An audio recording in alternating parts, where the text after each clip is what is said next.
Proceed. దయచేసి ఈ పత్రాలు పరిశీలించండి.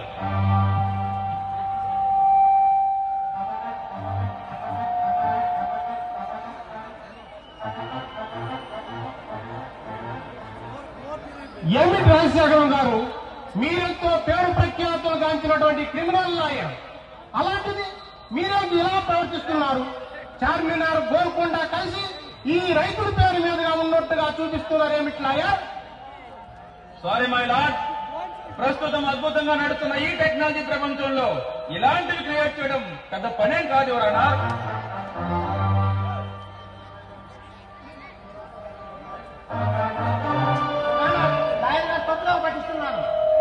నో మై లార్డ్, సంబంధం ఉంది. Please proceed. ఎవరైనా అన్నం పెడితే అన్నదాత సుఖీభవ అంటారు. అన్నదాత అంటే వండినవాడో వడ్డించినవాడో కాదు యువర్ ఆనర్, పంట పండించినవాడు. ఈ రైతులు తరతరాలుగా వ్యవసాయం చేసుకుంటూ తమ పొట్ట నిండకపోయినా దేశం పొట్ట నింపడం కోసం రాత్రింబవళ్లు కష్టపడి చెమటొచ్చి వ్యవసాయం చేస్తుంటే పంట చేతికొచ్చే సమయానికి కరువులని, తుఫాన్లని, పంట నష్టపోతే వారి కుటుంబాలు రోడ్డు పడి రైతులు ఆత్మహత్య చేసుకుంటే పట్టించుకొని సమాజంలో బతుకుతున్నాం మనం. అలాంటిది తమ భూములు తమలో నిరూపించుకోవడం కోసం ఈ రైతులు కోట్లు మెట్లెక్కడం చూస్తే చాలా బాధాకరంగా ఉంది యువర్. ఈ రైతులు తన నెత్తుర్ని చెమటగా పండించి ఈ వ్యవసాయం చేస్తుంటే 1Bలు 2Bలు అని చెప్పి ప్రభుత్వ కార్యాలయాలు చూపిస్తున్నారే, ఎంతవరకు సమంజసం యువర్? ప్రభుత్వ అధికారులు తలుచుకుంటే ఈ పొలం ఏ రైతు తెలుసుకోవడం ఒక క్షణం కూడా పడదు. ఆ విధంగా ప్రభుత్వాలు ఎందుకు దృష్టి పెట్టడం లేదు యువర్? దయచేసి ఈ పత్రాలు పరిశీలించండి.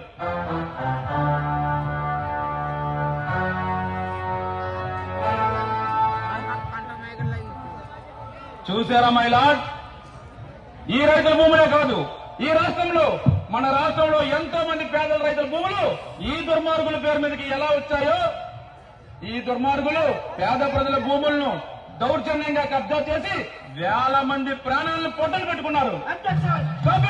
సుందరం, నల్లకోటు వేసుకుని ఇలాంటి నేరస్థ వంచన చేయడానికి మీకు సిగ్గుగా లేదా? లాయర్ గారు, మర్యాదగా మీ ప్రవర్తన మార్చుకోండి. నల్లకోటు వేసుకున్నాడికి 4 చాలా అవసరం. దయచేసి మీ ప్రవర్తన మార్చుకుంటే చాలా మంచిది. అప్పుడు 40 రోజుల పాటు మాధురు అనే అమ్మాయిని మానభంగం చేసి చిత్రహింసలు చేసి చంపేస్తే మీరేం చేశారు? అసలు దోషులను తప్పించి అమాయకులైన నేరస్తుల్ని ఈ కేసులో ఇరికించి ఎన్కౌంటర్ చేయించారు. అదే ప్లేస్ లో మీ కూతురుంటే ఇలానే చేస్తారా? సిగ్గుపోయింది mister lawyer Sundaram. My lord, ఈ భూములు తరతరాలుగా మీ తాతల నుంచి వచ్చినవని ఒరిజినల్ డాక్యుమెంట్స్ మీ టేబుల్ మీద ఉన్నాయి. ఈ రోజు మీరిచ్చే తీర్పు పేద ప్రజల కష్టాలు తీరాలని మీ తీర్పు నాంది పలకాలి. ఈ దౌర్జన్యంగా రౌడీజంతో పొలుగుబడుతూ అక్రమంగా కబ్జా చేసిన ఈ భూములను కాజేసిన ఈ దుర్మార్గులకు సరైన శిక్ష వేసి న్యాయస్థానాలపై నమ్మకం కలిగించండి. That's all your honour. I rest my case.